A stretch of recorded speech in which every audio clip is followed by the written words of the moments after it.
Hello everyone, welcome back to my channel. আশা করছি তোমরা সবাই খুব ভালো আছো, সুস্থ আছো।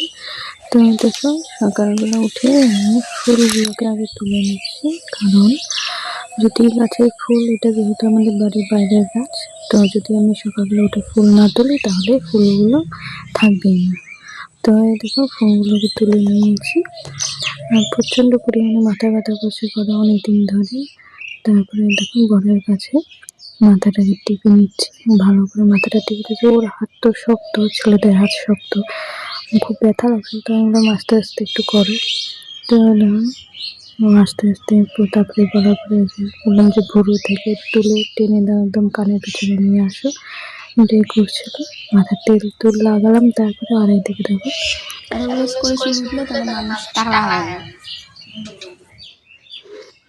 শুনতেই পেলে কতটা পরিমাণ আমার চুল ওঠে। তো এই দেখো, এই কথাটাকে করবো সেলাই। আর এদিকে দেখো, এই যে জামা কাপড় বিছানার চাদরটা সব এলোমেলো হয়ে আছে। তো এগুলোকে সবগুলোকে ঠিক করে নেব। তো এদিকে দেখো, বালিশগুলোকে নামিয়ে নিলাম। তারপরে যে কম্বল, তারপরে ক্লিপ যা যাবতীয় জিনিস সবগুলোকে নিচে নামিয়ে নেবো। তারপরে যে বিছানার চাদরটাকে তুললাম, তারপরে যে বিছানাটাকে ঝেড়ে নিব। ঝেড়ে নেওয়ার পরে এই যে বেডশিটটাকে এখন পাতবো। বেডশিটটাকে টেনে প্রচণ্ড পরিমাণে টেনে আমি বেডশিটটাকে ঠিক করার চেষ্টা করি, কিন্তু তারপরেও বেডশিটটা গোটা হয়ে যায়। কারণ আমি বলেছিলাম তোমাদেরকে যে আমার মেয়ে যদি বিছানা ঠিক করে তাহলে বিছানার উপরে উঠে বসে থাকবে, বিছানা ও কোনো মতেই ঠিকঠাক রাখবে না। তো এই জন্য দেখো, প্রথমে বিছানাগুলোকে সব কিছু নামিয়ে ঠিক করে নিলাম। বিছানা যদি ঠিক থাকে, ঘরের মধ্যে কিছু ঠিক থাকুক আর না থাকুক, বিছানাটা যখন ঠিক থাকবে তখন মনের মধ্যে একটা আলাদাই শান্তি কাজ করে।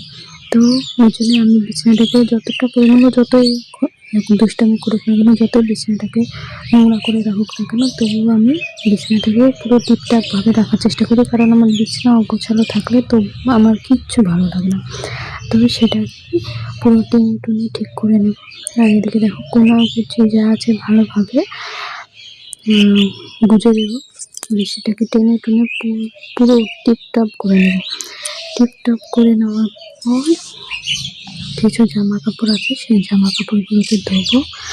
ধোয়ার পর তারপর স্নান করবো। স্নান টান করে যে কাঁথাটা দেখালাম সেই কাঁথাটাকে করবো সেলাই।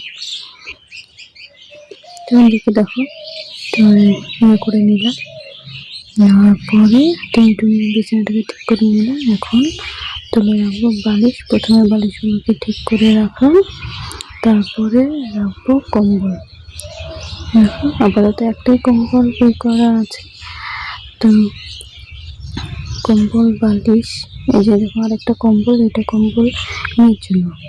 আমরা মা আমি একটা গায়ে দিই আর বাবা আরেকটা গায়ে দেয়। তো মেয়ের জন্য দুটো কম্বল বের করা। দেখে দেখো, কোল বালিশ, মেয়ের বালিশ, আমার মেয়ের কোল বালিশ সব কিছুকে ঠিক করে নেব। তারপরে দেখো বিছানাটাকে কতটা পরিমাণ পরিষ্কার পরিচ্ছন্ন লাগছে। আমি বললাম, ঘরের মধ্যে কিছু ঠিক থাকুক আর না থাকুক, বিছানা যদি পরিষ্কার থাকে তাহলে দেখো মন কিছুটা পরিমাণ, অতটা শান্তি না হলেও কিছুটা পরিমাণ শান্তি লাগবে। তো সেটাই করছি। আর এদিকে দেখো, কিছু জামা কাপড় গোছানো ছিল, সেই জামা কাপড়গুলোকে গুছিয়ে রাখছি। আর এদিকে দেখো, এই সোয়েটারটা ভালো সোয়েটার, একদিন পরেছে শুধু, একদিন গুছিয়ে রাখলাম। তারপরে কিছু টুকটাক পরার জামা কাপড়গুলো আছে, সেই জামা কাপড়গুলোকে ধুয়ে নিয়েছি। সেগুলোকে পরিষ্কার করে এখন গুছিয়ে রাখবো। আর এদিকে দেখো, বিছানা টিছানা যেহেতু ঝেড়েছি, তাই ভালো যে একবার চলে ঘরটাকে ভালো করে ঝাড় দিয়ে পরিষ্কার করে নিই। তো তার জন্য ঝাড় দিচ্ছি। আর এই ঝাড়ুটা খুবই ভালো, আমার প্রায় 2 বছর টিকে গেছে ঝাড়ুটা।